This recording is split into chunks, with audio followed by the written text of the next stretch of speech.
तैयारी करें। परीक्षा आयोजन कराना हमारा काम है, फॉर्म भराना हमारा काम है। सर इसी के साथ मैं ये पूछना चाहूंगी, और मेरे साथ जो लाखों अभ्यर्थी हैं सर, उनका ये सवाल है कि आखिर TRE 4 की वैकेंसी अब कब आएगी सर? अब कितना विलंब है और कब तक यह जारी हो जाएगा सर? TRE 4 का जो नोटिफिकेशन है आयोग की तरफ से, कब तक अभ्यर्थियों के लिए दे दिया जाएगा? देखिए, अब TRE 4 का नोटिफिकेशन 3-4 दिन में जारी कर दिया जाएगा, लेकिन फॉर्म भरने की तिथि 25-26 के आसपास रखी जाएगी। वह इसलिए कि 25 से 30 71वीं कंबाइंड की मुख्य परीक्षा है और 23 तारीख को भी एक परीक्षा है, तो उसका एडमिट कार्ड डाउनलोड होने का समय 17 से लेके 23 तक है। आयोग ये नहीं चाहता है कि उनको एडमिट कार्ड डाउनलोड करने में किसी तरह की कठिनाई हो, क्योंकि TRE 4 के नोटिफिकेशन निकलने पर बहुत लोग आपाधापी में फॉर्म भरना चाहेंगे। तो ऐसी स्थिति में जब लाखों या बड़ी संख्या में लोग फॉर्म भरने लगते हैं तो एडमिट कार्ड डाउनलोड होने में कठिनाई होती है।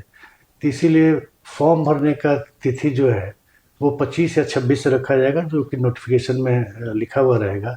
नोटिफिकेशन 3 से 4 दिन में प्रकाशित कर दिया जाएगा। तब तो ये उन लाखों शिक्षक अभ्यर्थियों के लिए खुशखबरी की है जो काफी लंबे समय से जो है TRE 4 की वैकेंसी के लिए मांग कर रहे थे और इंतजार भी कर रहे थे। तो अब आपका इंतजार यहीं समाप्त होता है। सर ने जैसा बताया कि अब बहुत जल्द आयोग के द्वारा नोटिफिकेशन जारी कर दिया जाएगा। तो सर जैसा कि अभी आपने बताया नोटिफिकेशन बहुत जल्द जारी होने वाला है, तो सर मैं ये पूछना चाहूंगी कि सर TRE 1, TRE 2 और TRE 3 इन सभी का परीक्षा करवाया गया था आयोग द्वारा। तो सर क्या जो फॉर्म भरने की प्रक्रिया है बिल्कुल इन तीनों TRE की तरह सिमिलर है, या इस TRE 4 के लिए कोई संशोधन किया गया है, कुछ चेंजेस किए गए हैं सर? 2 प्रमुख चेंज किए गए हैं जिसको अभ्यर्थियों को ध्यान में रखना चाहिए फॉर्म भरते समय। इस बार फॉर्म भरने के समय ही 38 जिला का चॉइस उनको देना होगा। वह सावधानीपूर्वक भर देंगे, क्योंकि अगर मान लीजिए आप 30 जिला का चॉइस देते हैं और रैंक के हिसाब से वर्ग 6 से 8 के लिए आपने अप्लाई किया है और रैंक के हिसाब से आपको 32वां या 33वां जिला मिल रहा है, और अगर फॉर्म में आपने 30 ही जिला भरा है तो फिर आपका नहीं होगा। ये ध्यान रखिएगा। ये बिल्कुल कंबाइंड की तरह है कि अगर आपने केवल डिप्टी कलेक्टर DSP का चॉइस दिया है और रैंक के हिसाब से आपको रजिस्ट्री या फिर अन्य कोई सेवा मिल रही है, लेकिन आपने चॉइस ही नहीं दिया, तो आपका कंबाइंड में नहीं होगा। उसी तरह यह ध्यान रखना है, ये एक इम्पॉर्टेंट बात है कि 38 जिला का चॉइस जो अभ्यर्थी चाहते हैं वो भर दें, या कम से कम 2-3 जिला नहीं चाहते हैं उसको छोड़कर अधिकांश जिला का चॉइस भर दें। ये एक परिवर्तन किया गया है। दूसरा एक समस्या आती है फॉर्म भरने के बाद कि पेमेंट का, खासकर जो अंतिम 1 या 2 दिन में फॉर्म भरते हैं, ऐसी शिकायतें प्राप्त होती है कि उन्होंने सबमिट किया, पेमेंट किया, तो वो दिख रहा है कि हाँ पेमेंट हो गया, जबकि यहाँ हमारे एंड पर वो पेमेंट नहीं दिखता है। 2-3 दिन बाद बैंक सेटल करता है। तो कभी कभी इसको लेकर कंट्रोवर्सी हो जाती है, तो इसलिए ऐसा प्रावधान इस बार किया गया है कि पहले आप पेमेंट कर देंगे, उसके बाद ही आपको फॉर्म भरने का लिंक उपलब्ध होगा। ये 2 प्रमुख चेंज किया गया है।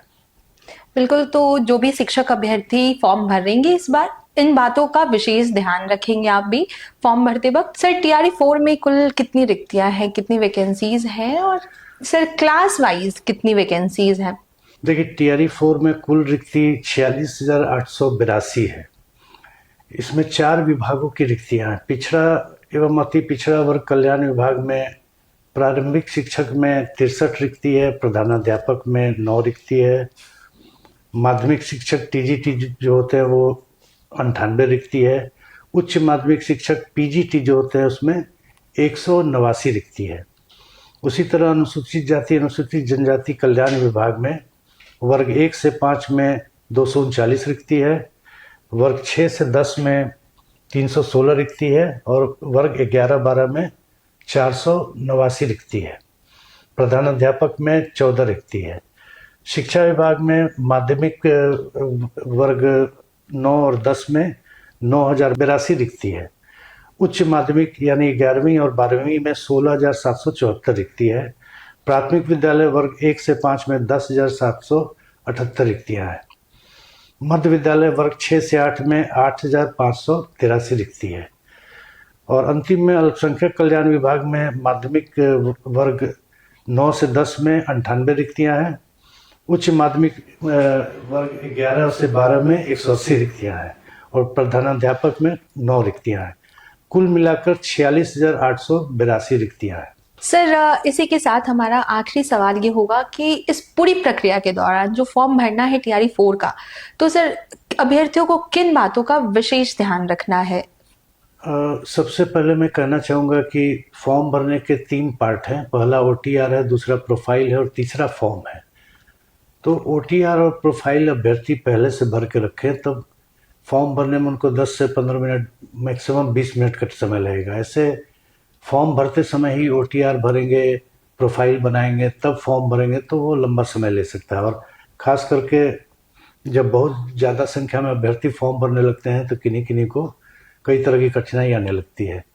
तो मैं अनुरोध करूंगा कि फॉर्म भरने की तिथि 25 या 26 अप्रैल से होगी। उसके पहले प्रोफाइल और ओटीआर बना करके लोग रख लें ताकि फॉर्म भरने में सुविधा हो सके। दूसरी बात है कि फॉर्म के सभी फील्ड को बहुत सावधानी पूर्वक भरें। अक्सर ये कंप्लेन देखने को मिलती है कि मैंने आधार नंबर गलत कर दिया, मेल आईडी गलत भर दिया, पिताजी के नाम में गलती हो गई। तो एक्चुअली ये सब सुधारने का फिर मौका दिया जाना आयोग द्वारा भी संभव नहीं है। तो ये सब भी बिल्कुल ध्यान से भरें। मोबाइल नंबर भी जो देते हैं सभी डिजिट जांच लें कि सही ढंग से भरा गया है। उसके बाद जैसा कि मैंने बताया कि अब पहले पेमेंट का लिंक आएगा, पेमेंट आपका हो जाएगा, तब उसके बाद ही आपको फॉर्म भरने का लिंक प्राप्त होगा। तो एक पेमेंट की समस्या से छात्रों को निजात मिल जाएगी कि बाद में पेमेंट होने में, खासकर अंतिम दिनों में बैंक से अगर लौटा दिया गया, किसी वजह से फेल कर गया, तो नो पेमेंट के आधार पर उनका फॉर्म एक्सेप्ट नहीं होता था।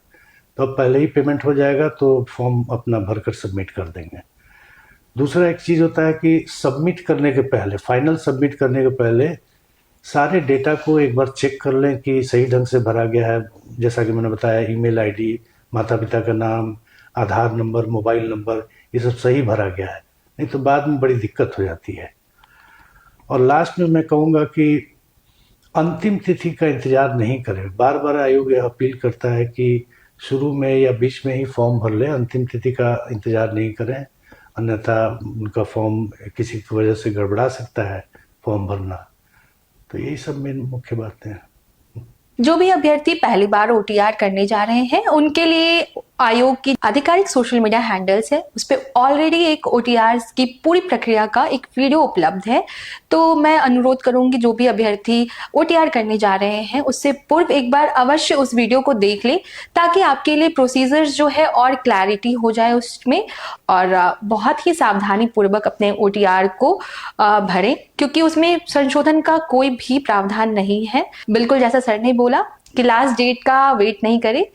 और sir, thank you so much कि आपने लाखों अभ्यर्थी जिनका सवाल लगातार सोशल मीडिया के माध्यम से हमें मिल रहा था और भी बहुत सारे माध्यम से, ईमेल हो गया और भी विभिन्न प्लेटफॉर्म्स, तो सर आशा करती हूँ कि उनके जो भी सवाल थे, डाउट्स थे, और बहुत ज़्यादा जो अभ्यर्थी नोटिफिकेशन के लिए परेशान थे, आशा करती हूँ उन सभी को उनका जवाब मिल गया होगा। Thank you so much sir. Thank you. Thank you so much.